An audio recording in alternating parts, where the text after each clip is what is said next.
Alleluia. Alleluia. Alleluia.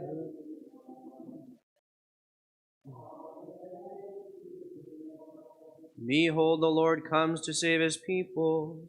Blessed are those prepared to meet him. Alleluia. Alleluia.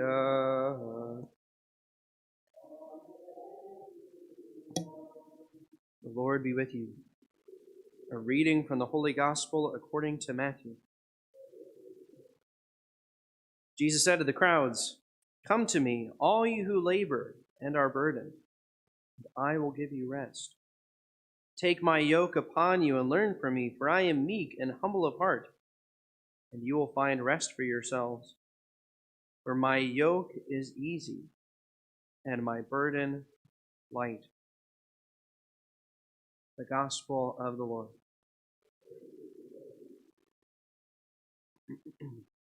Today is the feast day of St. Ambrose of Milan. St. Ambrose of Milan is one of the greatest bishops in the history of the church. He's one of the original 4 Western doctors of the church. Right? Anybody know who some of the other Western doctors are? St. Augustine, St. Jerome, and I'm kind of blanking out of myself. I think it's St. Leo the Great, or the other 3 Western doctors. But anyway, St. Ambrose was a great bishop in his time. He was kind of the beginning of the Middle Ages, when this whole idea about church and state, this whole idea of how those coincide together. St. Ambrose was the first major bishop of the church who really oriented the Middle Ages towards having greater subservience to the church rather than the state. Right? A lot of us have this false idea in the United States that separation of church and state means you leave the church out of the state. Actually, it's the opposite. It means you leave the state out of the church, and that everybody should be able to practice their religion and also bring them into the public arena without fear of persecution. St. Ambrose was one of the first bishops who really asserted, right, the superior authority of the church. On 2 different occasions, he had to rebuke emperors publicly. One of them he excommunicated from the church, which this is one of the first times this had happened in a major way, right? And the emperor actually submitted himself to doing public penance and was eventually welcomed back into the church. And Ambrose did that on another occasion.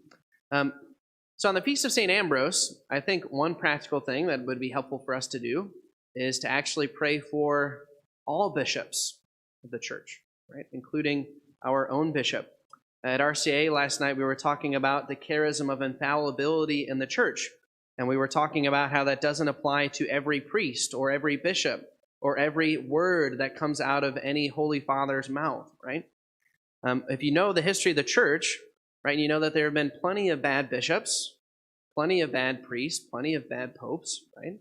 And so when we have examples like St. Ambrose, right, we should be asking for his intercession on behalf of all bishops of the church, right, that they might have the same zeal and courage that Ambrose exemplified. It's a great thing to pray for today. 2 other things that I think are significant this morning with this Mass is, first of all, how St. Ambrose came to be a bishop. Some of you might be familiar with the story. Ambrose was not baptized as an adult, or as an infant, I should say, rather. And so into his adulthood, even though he was raised in a Catholic home, he had never actually been baptized. And he had a very well-to-do family, and so he was established in a great career early on in his life. Eventually, he was established as one of the governors in Milan. Milan, in that time, was basically the administrative hub of the empire. Right? So he'd kind of climbed the political ladder and could not advance any farther, right, without becoming an emperor himself. And all the while, being raised in a Catholic household, he had studied Christianity and also studied many other of the liberal arts. Right? And so I like to think of St. Ambrose, right, as many Christians and Catholics today, somebody who has been inside the church, but kind of somewhat at a distance. Right? He had not yet truly given himself over, right, to God and the church and to baptism.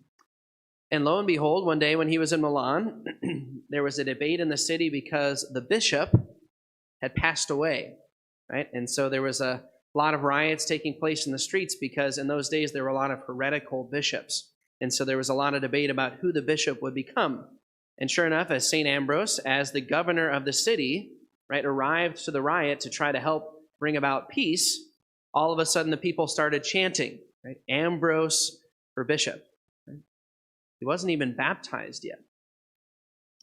And even though he refused, right, the force of the people overwhelmed him, and he was forced to accept the responsibility of becoming the bishop.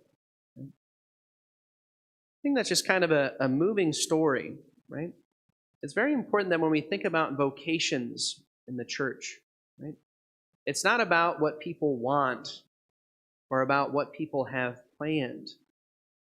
It's about the responsibility that Christ wishes to give to that person, the vocation. Right? I never thought about becoming a priest when I was younger. I don't know where Benjamin thought about things. Actually, he knew me when he was younger, so he was probably really inspired, probably thought about it a lot, but no, that's a joke. But anyway, right? Vocation isn't about what we want. It's about the responsibility that Christ wishes to give to us. And even those of us who are not called to be priests or religious sisters, we are still called to that same mode of discernment, right? In your individual life, right? Who are the people that God has chosen to give to you, right? To lead, to guard, and protect? What is the responsibility that Christ has entrusted to you personally? And will you accept the cross? And I'll give you a hint. For many of you, it is your children, but it's not just your children. Every Catholic family is not meant to just be introspective, taking care of themselves and of their children.